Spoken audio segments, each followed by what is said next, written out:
لفظ ملیں گے، سیدہ پاک فرماتی ہیں او میرے نبی کے غلاموں، میں نے یہ رنگ بھی دیکھا ہے کہ حضور نے اتنا کھڑے رہے، اتنا قیام کیا کہ مقدس پیروں میں ورم آ گئے، سوج گئے پیر۔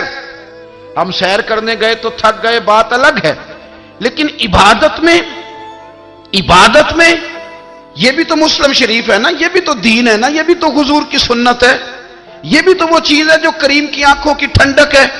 سیدہ فرماتی ہیں پیروں میں ورم آ گئے، اور ساری رات ہی حضور نے نماز پڑھی اور ایک ہی آیت بار بار دہرائی۔ مسجد نبوی میں بلال حبشی نے فجر کی اذان دے دی اور حضور ابھی مصلی پہ تھے، کریم فارغ ہوئے۔ میں نے عرض کی یا رسول اللہ صلی اللہ علیہ وسلم، آپ کے تو صدقے اللہ اگلے پچھلوں کے گناہ معاف کرے گا، تو آپ اتنی آہوزاری کیوں فرماتے ہیں؟ آپ تو شفیع ہیں، آپ تو انبیاء کے امام ہیں۔ تو حضور نے فرمایا عائشہ تم نے گنوایا ہے نا میرے اللہ کی مجھ پر کتنی رحمت ہے، افلا اکون عبدا شکورا، فرمایا اگر اس نے اتنی نعمتیں دی ہیں تو کیا میں اس کا شکر گزار بندہ نہ بنوں؟ میں شکر گزار بندہ نہ بنوں اس کا؟ پھر اگر اتنی نعمتیں اس نے دی ہیں، مجھے اتنا نوازا ہے، تو پھر میں اس کے سامنے سجدے نہ کروں؟ او میرے بھائی، بڑے قابل فخر لوگ ہیں ہم کہ ہم نبی پاک کے غلام ہیں، ہم قابل فخر ہیں کہ نبی کریم کے غلام ہیں۔ کیا کبھی اس غلامی کے شکرانے میں بھی دو نفل پڑھے کہ یا اللہ تیرا شکر ہے تو نے ہمیں حضور کا غلام بنایا ہے؟ یاد رکھیں کہ اپنی روحانی زندگی کو آباد کریں، استغفار پڑھیں، تسبیحات کریں، کچھ چھوٹے چھوٹے اعمال ہیں ان کو اپنی زندگی میں حصہ بنائیں۔ ترمذی شریف میں حدیث ہے، نبی پاک صلی اللہ علیہ وسلم نے فرمایا 3 مرتبہ صبح، 3 مرتبہ شام اعوذ باللہ السمیع العلیم 3 دفعہ یہ پڑھو، اور 1 دفعہ سورۃ حشر کی آخری 3 آیات، هو اللہ الذی لا الہ الا هو عالم الغیب والشہادۃ هو الرحمن الرحیم۔ اعوذ باللہ من الشیطان الرجیم ہے نا، اس کو پڑھنا ہے اعوذ باللہ السمیع العلیم من الشیطان الرجیم، فرمایا 3 دفعہ اس کو پڑھو، اور 1 دفعہ سورہ حشر کی 3 آیتیں، 1 دفعہ صبح اور 1 دفعہ شام۔ صبح کیا ہے، شام کیا ہے؟ تو اعلیٰ حضرت بریلوی فرماتے ہیں صبح سے مراد ہے آدھی رات ڈھلنے سے لے کر سورج نکلنے تک، آدھی رات ڈھلنے سے لے کر یعنی تہجد کا ٹائم سے لے کر سورج اور شام کیا ہے، دوپہر ڈھلنے سے لے کر مغرب کی اذان تک، یہ شام ہے۔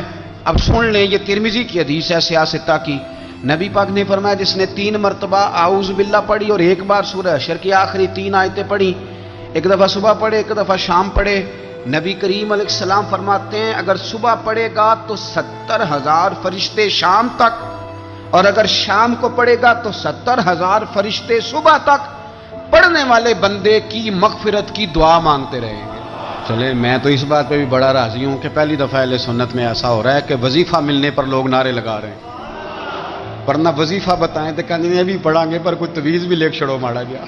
ایک صاحب آئے مجھے کہنے لگے جی برکت کوئی نہیں، غربت بڑی ہے۔ میں نے کہا سرد واقعہ پڑھا کر، کہنے پیر صاحب تھوڑی تکلیف کرو کو میں نے تویز بھی کر دیو۔ میں نے اسے کہا خدا کے بندے میں تویز دوں گا پتہ نہیں کام بنے گا نہیں بنے گا، سورت واقعہ پڑھ، یہ وہ تویز ہے جو مدینے والے رسول نے عطا فرمایا ہے کہ سورت واقعہ پڑھو تمہیں کبھی فاقہ نہیں آئے گا۔ تو وظائف پڑھیں، عبادات کریں، تیاری کریں، کچھ نیک اعمال بچائیں ایسے جن کا ہمیں پتہ ہو، جو ہمارے رب کو پتہ ہو۔ حضرت عبداللہ ابن عمر رضی اللہ تعالیٰ عنہ حضرت عمر کے صاحبزادے، مکہ مکرمہ میں ان کی قبر ہے۔ میں نے جب انہیں پڑھا تو مجھے ان سے بڑا پیار ہو گیا، لیکن آپ کو پتہ ہے وہاں جا کے کسی شخص کا مزار تلاش کرنا یا پوچھنا ایک مشکل کام ہوتا ہے۔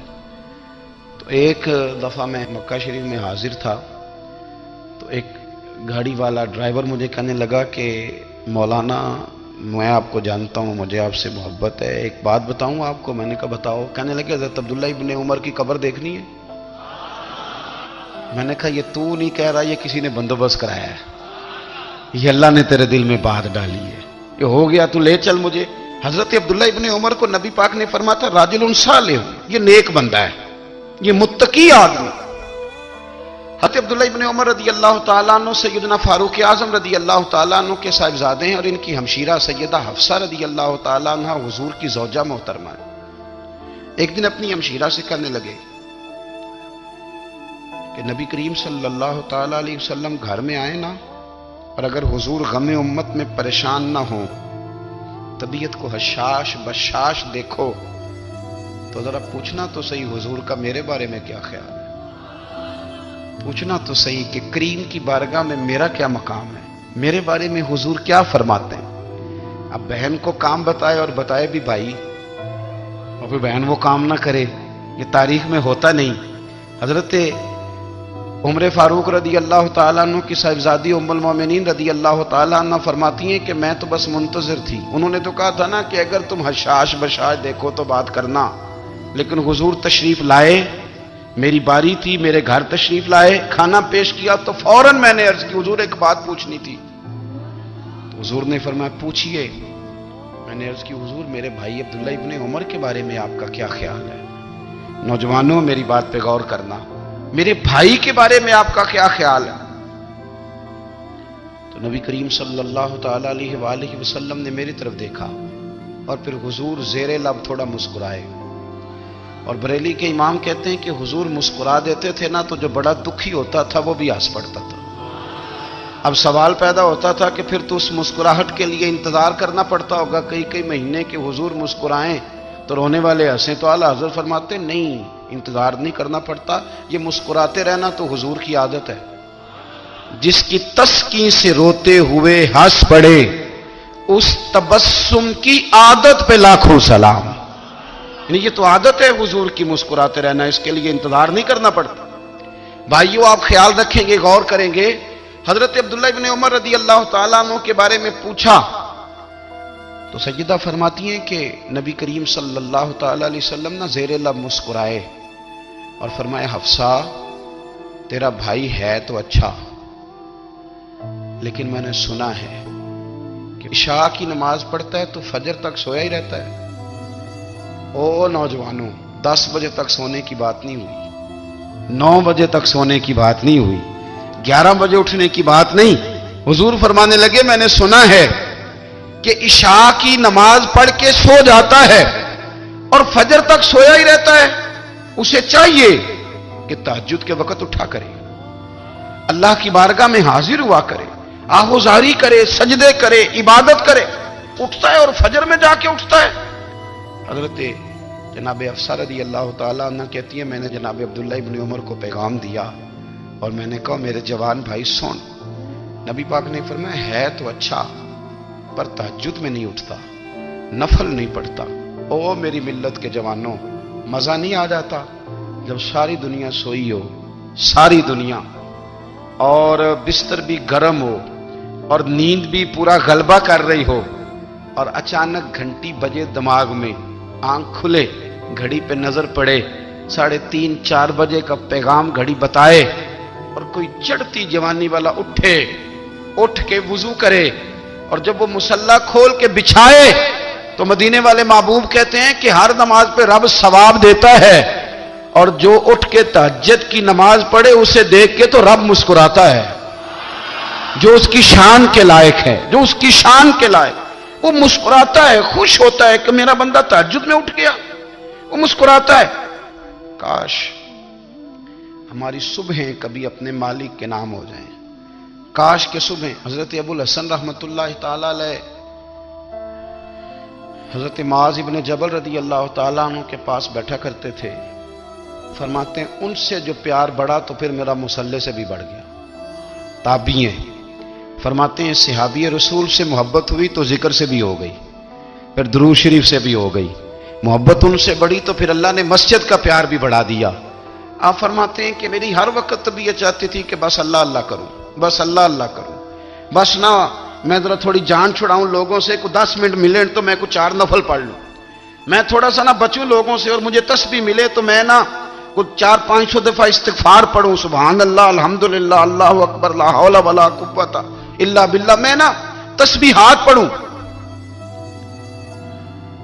فرماتے ہیں کہ بچے تھے گھر میں 6-7، غربت تھی، کام ملتا کوئی نہیں تھا، اور میں کام چور نہیں تھا، کام ڈھونڈتا تھا، پر اللہ کی قدرت کے کام نہیں ملتا تھا۔ فرماتے ہیں کہ میں نے ایک دن اپنی اہلیہ سے کہا کہ آج میں پھر جاتا ہوں کام ڈھونڈنے، تو میری بیوی بڑی فرما بردار تھی، پر اس دن نہ غربت کے ہاتھوں तंग आके कहने लगी, आज नाना कोई तो चीज लेके आया तो मुझसे बच्चों की भूख नहीं देखी जाती। ये सब रोगां दा रोग मुहम्मद जिसदा नाम गरीबी, कंड बुला के लंघ जाते नहीं दोस्त यार गरीबी।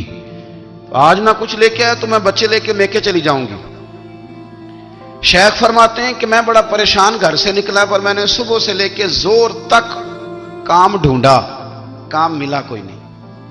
तो मेरे दिल में ख्याल आया, चलो काम नहीं मिलता तो अल्लाह अल्लाह तो करे ना, चलो बंदों की मजदूरी नहीं मिलती तो रब करीम की इबादत ही करते हैं। फरमाते हैं कि मैंने ना फुरात के पानी से वुजू किया, नहर के, शदीद धूप थी, साथ रेत थी और रेत तप रही थी। मैंने अपना रुमाल वहीं मुसल्ला के तौर पर बिछा लिया और फरमाते हैं कि जोर से लेकर असर तक नमाज पढ़ी, धूप भी पूरे जोर पे, पर मेरे सजदे का ज़ौक़ भी पूरे जोर पे। फरमाते हैं सूरज भी चमक रहा है और रब की इबादत का ज़ौक़ भी पूरे जोर पे। मैं सजदा करूं तो फिर मेरा उठाने को जी न चाहे। मेरे उस्ताद लिखा करते थे, ये उनका शेर है, वो कहा करते थे, मुझे सोज दे, मुझे साज दे और मुझे नीम शब का न्याज दे, दमे सजदा खुद को मैं तोड़ दूं, मुझे ऐसा ज़ौक़े नमाज दे। और मैं तेरी बहार का फूल हूं, मैं खिला भी हूं तो तेरे लिए, मुझे मेरी शाख से तोड़ ले, मुझे अपनी जुल्फ का नाज दे। भाई फरमाते हैं कि असर तक मैंने नफल पढ़े, दिल ढलने लगा, असर की नमाज पढ़ी और मैं वहां से चला। अब मैं जब निकलने लगा तो दिल में ख्याल आया कि छोटी छोटी दीवारें हैं घर की, बगैर कुछ लिए जाऊंगा तो बीवी दूर से देखेगी तो शोर करेगी कि फिर खाली हाथ आ गया है। कहते मैंने अपने उसी रुमाल में जिस पे मैंने नमाज पढ़ी थी ना, रुमाल में की आखी दे पंजाबी ज साफा, कहते हैं उसी में ना मैंने कुछ रेत भर ली कि वो दूर से देखेगी तो समझेगी कुछ लेके आया है, चलो जाके उसे बता दूंगा कि आज फिर मजदूरी नहीं मिली।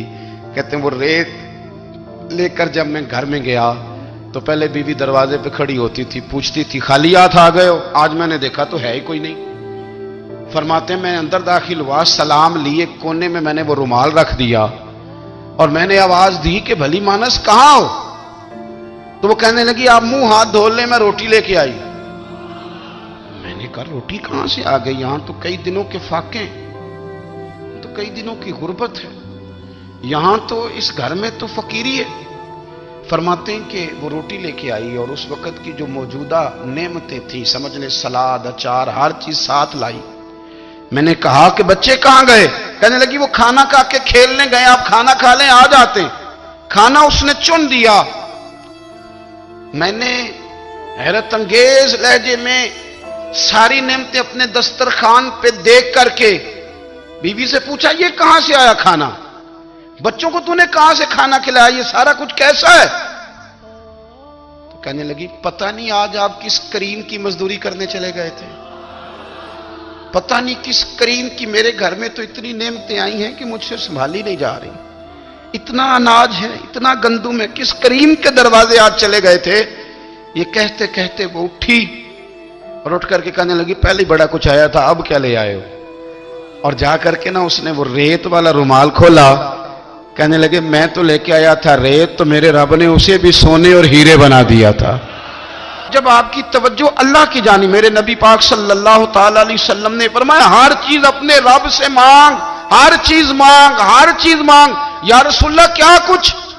मेरे महबूब ने फरमाया तेरे घर में नमक भी खत्म हो जाए तो वो भी अपने रब से मांगा कर, तू मांगना वो तुझे देगा, तो उसकी बारगाह में कशकोले तलब दराज तो करना। और तिरमिजी शरीफ में अजीब लफ्ज है, रसूल कायनात ने फरमाया, रब करीम फरमाते हैं जब मेरा बंदा हाथ उठाता है ना तो मुझे हया आती है कि मैं खाली कैसे लौटा दूं इसके। इतने बड़े बादशाह की बारगाह में, ओ भाई लोगों से इज्जतें तलाश करते हो तो वो क्या तुम्हें इज्जत देंगे, वो तो कल अच्छा कहते हैं परसों बुरा कहने लग जाते हैं। लोगों के सामने गुड बुक में आना चाहोगे तो वो तो सवेरे तुम्हारे बारे में कुछ कहेंगे, शाम कुछ और कहेंगे। अपनी रूहानी जिंदगी आबाद करें, अपने मुसल्ले को वक्त दें और दुनिया से छुप कर, इस मोबाइल को बंद करके और अपने आप से भी छुप के और तन्हा होके छुपा के सारा कुछ अपने आंसू अपने रब की बारगाह में पेश करें, उसके हुजूर हाजिरी दें। सुनो ना तिरमिजी की हदीस और इसे याद रखना, नबी पाक अलैहिस्सलाम ने फरमाया, अपने दुख लोगों के सामने ना बयान करना, सेठों नवाबों को ना बताते फिरना, दुनियादारों के सामने जाके ना रोना कि मैं तकलीफ में हूं। फरमाया अगर दुनियादारों को दुख बताओगे रब तुम्हें कभी गनी नहीं करेगा। और लोग हैं कि उल्टा मजाक उड़ाएंगे। आपकी जिससे बड़ी पक्की यारी है ना, पक्की, वो तब तक पक्की है जब तक आपने 50,000 मांगा नहीं। और जिस वक्त आपने कह दिया कि मैं मजबूर हूं मेरी मदद कर, तो फिर खत्म हो गई दोस्ती। लोगों की ताल्लुकात आपके साथ तब तक हैं जब तक आप उनसे कोई जरूरत वाबस्ता नहीं करते। करीम आबू फरमाने लगे, बंदों के सामने दुख ना बयान करना, अल्लाह तुझे कभी गनी नहीं करेगा। तो अपने दुख अपने रब को बता, तू दुआएं मांग, तू उसकी बारगाह में हाजिर हो, तू उसके हुजूर अर्ज कर। फरमाया अपने दुख अपने रब को बता, वो जल्दी करे या देर से करे तुझे सारी दुनिया से बेनियाज कर देगा, तुझे किसी का मोहताज नहीं रहने देगा। अपने मुसल्ले को, अपनी दुआओं, एक बुजुर्ग फरमाते हैं मैंने दुआ मांगने का तरीका अपनी बीवी से सीखा। दुआ मांगने का तरीका अपनी, सीखने वाले तो अपने बच्चों से भी सीख लेते हैं, सीखने वाले तो हर एक से सीखते हैं। वो कहते हैं मैंने दुआ मांगने का सलीका अपनी बीवी से सीखा है। हजरत वो किस तरह? फरमाने लगे मेरी बीवी ने ना मुझे कोई काम बताया, कुछ पैसों की जरूरत के लिए कहा, तो मैंने उसे कहा कि भाई अभी मेरे पास नहीं है, कुछ दिनों में आते हैं तो मैं दे दूंगा। औरतों की आदत होती है वो बार बार याद कराती हैं। 2-4 दिनों के बाद फिर उसने कहा हजरत वो मैंने कहा था कुछ पैसे, मैंने उसे कहा कि अभी मेरे पास नहीं है, कुछ दिनों में मिलते हैं तो मैं तुम्हें दे दूंगा। उसने कुछ दिनों के बाद फिर कहा हुजूर वो मैंने कुछ पैसे कहे थे। फरमाते मैंने डांट दिया, मैंने कहा कि क्या तू रोज मुझे शर्मिंदा करती है, कहा ना मेरे पास नहीं है, होंगे तो दे दूंगा, तू रोज याद कराती है। फरमाते उसने पहले तो मेरी डांट को सहा, फिर मेरे सख्त जुमलों ने उसकी आंखों में आंसू पैदा कर दिए, फिर उसने अपने आंचल में अपने उस दुख को समेटा और फिर उसने एक जुमला कहा तो मैं रो पड़ा और मुझे अपने रब से मांगने का तरीका आ गया। मुझे कहने लगी हजरत जी आपने डांट दिया मैंने सह लिया, पर आप ही मेरे शौहर हैं, बताएं ना आपसे ना कहूं तो मैं किससे जाके कहूं। फरमाते हैं मैं रो पड़ा और मैं खुल के रोया और मैं तड़प के रोया और फिर मेरी सिसकियां बंद गईं। तो मुझे कहने लगी आपको क्या हुआ? मैंने कहा मुझे भी दुआ मांगनी आ गई है। जब मैं उसे कहूंगा ना अल्लाह तू ही मेरा रब है, मैं तुझसे ना कहूं तो मैं किससे जाके कहूं, मैं क्यों किसी बंदे से सवाल करूं, मैं क्यों किसी दुनियादार से कहूं, मैं तेरे बंदों का नेक बंदों का वसीला लेके तेरे महबूब की गुलामी लेके तेरी बारगाह में आया, तुझसे ना मांगूं तो किससे मांगूं। समझ आ गई है जब मैं इस रंग में मांगूंगा तो मेरा रब मेरे ऊपर बड़ा ही फजल फरमाएगा, वो मेरे ऊपर बड़ी रहमत करेगा, वो मेरे लिए आसानियां करे। अजीज दोस्तों हम इस तरह करने लग गए हैं कि हमने ना अपने ताल्लुकात पर एतमाद करना शुरू कर दिया है। मेरे ताल्लुकात बहुत हैं, हमने अपनी दौलत पर एतमाद करना शुरू कर दिया है, मेरे पास दौलत बहुत है। हमने अपने इल्म पर अपनी शोहरत पर एतमाद करना शुरू कर दिया है कि मेरे पास फलां चीज बहुत है। याद रखना जब बेनियाज अपनी सिफ्ते बेनियाजी दिखाता है तो बड़ी बड़ी दौलतों वाले मजबूर नजर आते हैं। भाइयों जब इंसान का रिश्ता अपने मालिक के साथ होता है फिर तो गम भी कुछ नहीं कहते, परेशानियां भी कुछ नहीं कहती, फिर तो जिंदगी सब्र वाली, फिर तो जिंदगी तवक्कुल वाली, फिर तो जिंदगी भरोसे वाली। फिर इंसान अपने आप को रुसवा नहीं करता, दुनियादारों से उम्मीदें उसकी खत्म हो जाती, उम्मीदें अल्लाह रसूल से लगा लेता है, मजबूत हो जाता है, मजबूत ताकतवर हो जाता है, खुददार हो जाता है, बावकार बाइज्जत हो जाता है। हजरत बहलोल दाना रहमतुल्लाह अलैह बैठे थे तो हारून रशीद हज करके आ रहा था, तो रस्ते में हजरत शेख से मुलाकात हो गई। तो अस्सलामु अलैकुम के बाद कहने लगा हुजूर कोई हुक्म हो तो बताइएगा। तो हजरत बहलोल दाना फरमाने लगे तेरा रब कौन है? उसने कहा अल्लाह। तो फरमाया मेरा कौन है? कहा अल्लाह। फरमाने लगे तो बड़ा ही बेवकूफ है, क्या तू ये समझता है कि रब हारून रशीद को तो देगा और बहलोल दाना को भूल जाएगा?